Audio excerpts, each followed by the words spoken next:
Hello, business community. Now, a lot of questions about Delta Lake and Parquet files. And the question was more or less, do I need Delta Lake if I have already everything in Parquet files? And the answer is yes. So let me show you. So it's about a reliable data lake where we have a Delta Lake, an additional layer.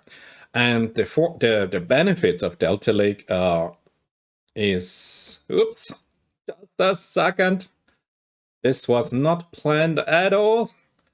That it has some asset transaction. So you have data integrity and read consistency, even with complex concurrent data pipelines. And we're going to build a data pipeline, a streaming pipeline, and I'll show you how does it work. Then we have a schema enforcement and an evolution. I'm going to show you this and a beautiful piece of code. You have an audit history. This is beautiful. You have rollback, you have time travel, you have deletes and upserts. Beautiful. And let's start. Let's jump right into this. And what I want to show you, and yes, let's clear the outputs because of course I did a validation run. So let's read our Parquet file. So we do Spark read Parquet file and display our data. So what we have is a very simple, here we go, a PySpark SQL data frame. And we have 4 columns, a loan ID, funded amount, a paid amount, and an address, a state. So what we want to do is very simple. Yeah, by the way, if you want to have a look at this in a map, unrecognizable, this is not so good. So we go back to a bar chart. So yes, select address. Then we group by the address and we count it. And then we just generate a temporary view.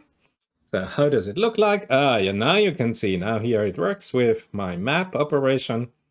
And you do not have to rely here on simple bar chart, but you can look at it and you see very simply a lot of loans are taken out in California, Texas, Florida, and New York beautifully. So this is what we have with pure Parquet files. Parquet, remove the folder. No, so we have now create a new Parquet table. Yeah, you can do this, of course, and create a new view. Yes, of course, and it will be the same. So how many records do we have? Count everything. And we are 14,705. And please remember this thing. So what we're gonna do now, what we're gonna simulate is now a streaming process. So what we do, we have 4 states, and we say generate and append a data stream. Well, how we do this, we have Spark read stream. We have a column loan ID. This is 10,000 plus a column value. Funded amount, this is just some random function. Paid amount, this is also a random function, and address state is from our random state 1.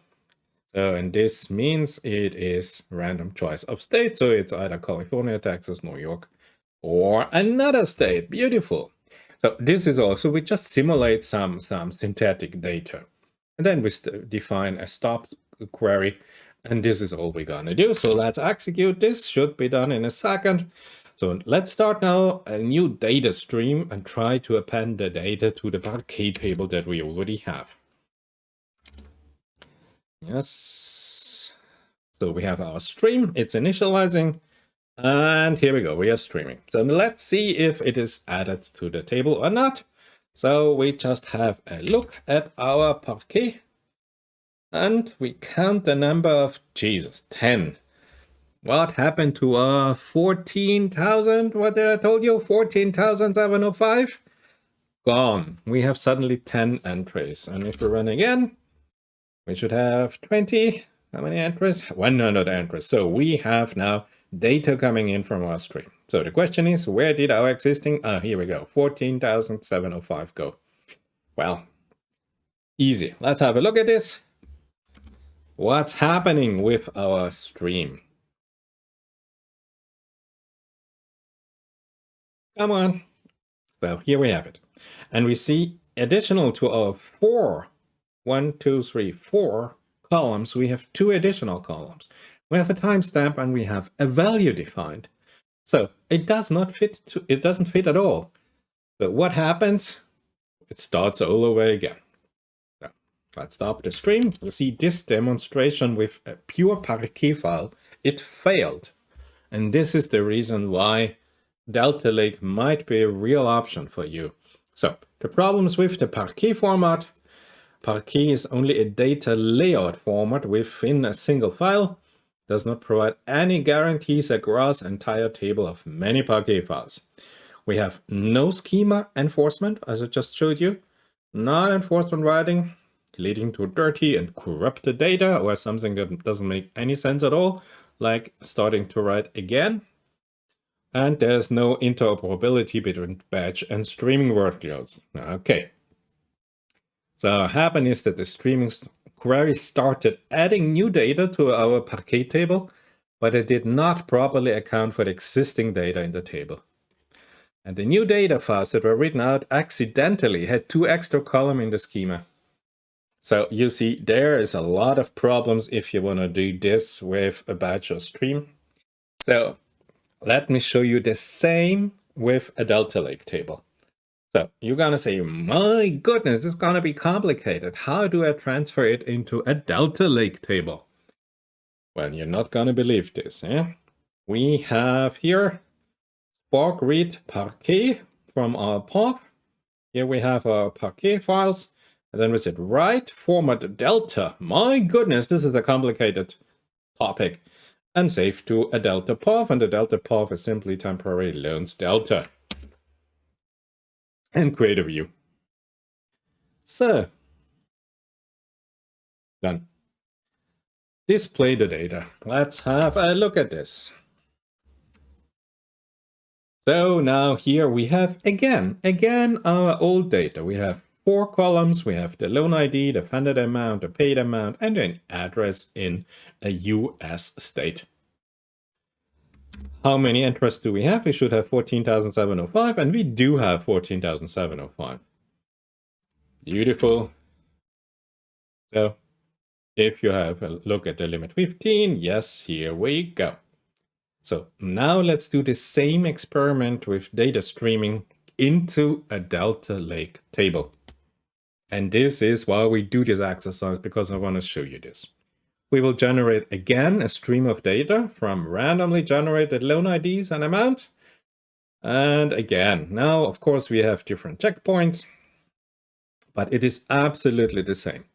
We have our loan ID, our funded amount, paid amount, our address, state. And we have again our states, and we have a random choice of our states. So nothing at all different, just absolutely the same.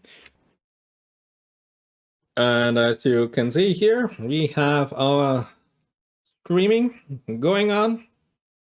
We generated a Panda data stream, and here we have our artificial data stream. It's running, up and running. Yes, here we go. Stages. If you want to go for this. Oh, come on. Yeah, completed stages. Yes, beautiful. So forget about this. Let's focus here on our job. Streaming queries adding data to the table. Let's count the number.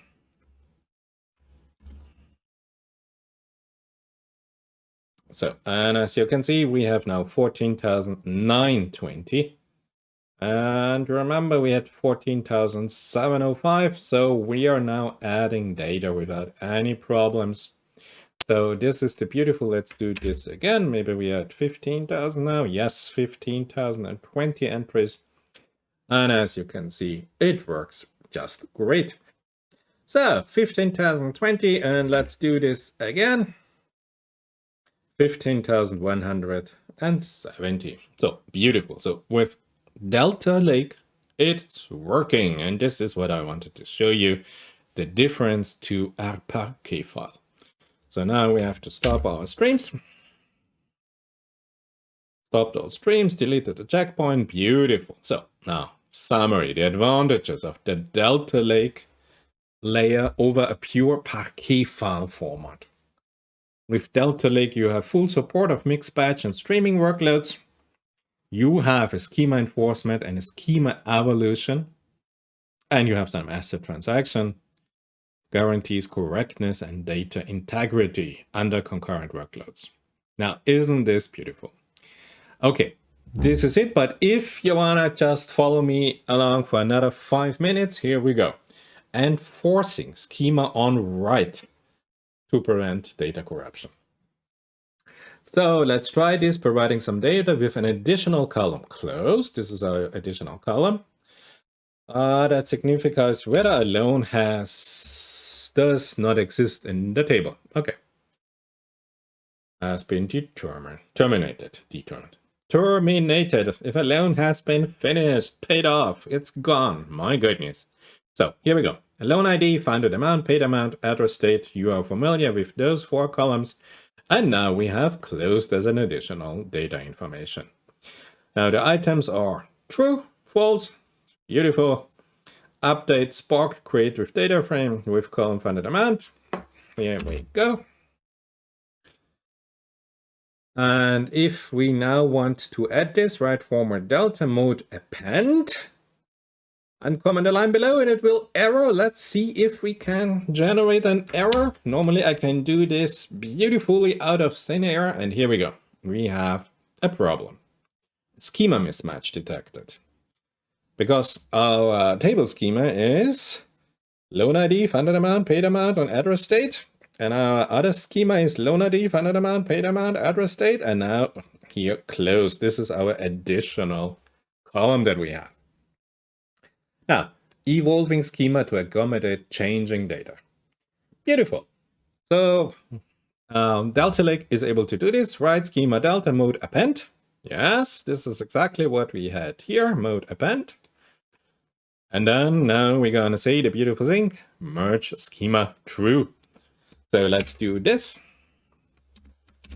Now let's have a look at the filter. If our additional data, remember 111 should have true. And 111 is here available and it has the status true given the column closed. Beautiful. So this was working. For existing rows are red, the value of the new column is considered as null. Okay, we're gonna have a look at this as a pie chart. Maybe we have a look at this as a bar chart. Yeah, whatever. So, transforming existing data. Should we do this? Yes, we do this. In addition, I want to learn also something new about it. Let's refine the view as the table because the schema has changed and the new views need to redefine to pick up the new schema. Okay, temporary view defined. So now updating loan data to fix errors. Upon reviewing the data, we realized that all of our loans assigned to Oregon are now, just hold a second, are now to Washington. Okay, so what we want is to switch all data from the state Oregon to the state Washington. So Washington, if it already has some data, will have some added data. So in a pure PARQUET file, to do an update, you would need to, here we go. Copy all of the rows that are not affected, copy all of the rows that are affected, insert the previous thing, remove the old table, rename the new table. Okay, so let's have a look at this. Yes, come on. Group by address state. How many do we have in Oregon and how many do we have in Washington? So Oregon 178, beautiful. And let's say this is Washington with 490. Let's fix the data. So what we have, yes, set update. Now is the beautiful command. Address state is Oregon, address state Washington. Let's update this. And let's have a look at the result. Now we hope that Oregon does not exist anymore and is added to Washington. So this must be 500, 600. Yes, come on. Yes, 1, 2, 3, 1, 2, 3. Here we go. Yes, Washington 668. Beautifully. So as you can see, it worked. Beautiful command.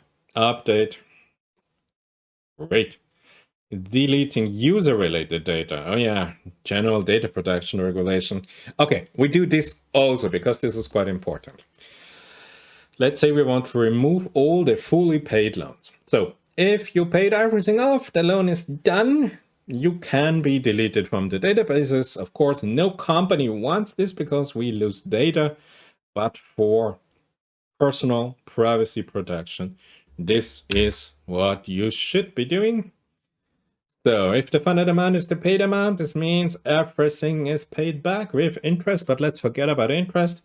So we have 5,134 data field where we have that the credit is paid back. Now let's delete them. Yes. So delta table, delete if funded amount is paid amount. Okay. Let's qualify if something is left, should be 0. So still running Spark jobs. Yeah, distributed. I know. It's so simple, we don't need this, but this is just for demonstration purposes. Should be 0. Come on, no problem at all. Yes, here we go. So all our data information where the funded amount equals the paid amount has been deleted from our dataset. It is off. Privacy is secured for our customer. Upsorting change data to a table using merge. Yeah. Okay. Did merge when match delete. Now this is for experts. I will leave you a link to this notebook in the description of this video. Then you can dive here into this. What else we have? Auditing data changes with operation history. This is so beautiful. Can I do this without anything else? Yes. So as you see, we have version 12, 13, 14, 15, the timestamp, user ID, user delete, operation parameters, whatever I did. You have wearing previous snapshot with a time travel functionality. Yeah, and this is it. So great, perfect, beautiful, wonderful. I hope I've given you some additional information when we are talking about PARQUET file formats. Do I need a Delta Lake? Yes, please, beautiful. A Delta strategy for your business company is so important. And Delta Lake really have some great additional benefit. I hope I showed it for you. What these points are: open format, asset, schema enforcement, audit history, time travel. And what else? It is all done for you by the beautiful people of Databricks. So this is not sponsored by Databricks, but go and see an official Databricks representative for your district, for your region, for your state. Get some information. I'm sure they will help you transforming your data, structured, semi-structured, or unstructured data, into a Delta Lake, and you see that you have a bundle of advantages if you use a Delta Lake, given a comparison to a pure PARQUET file format. I say thank you. This is it for today. This was requested by my users, Delta Lake and PARQUET file format. Why? What is the difference? What should I use? I hope I brought some light into this topic, and I see you in the next video.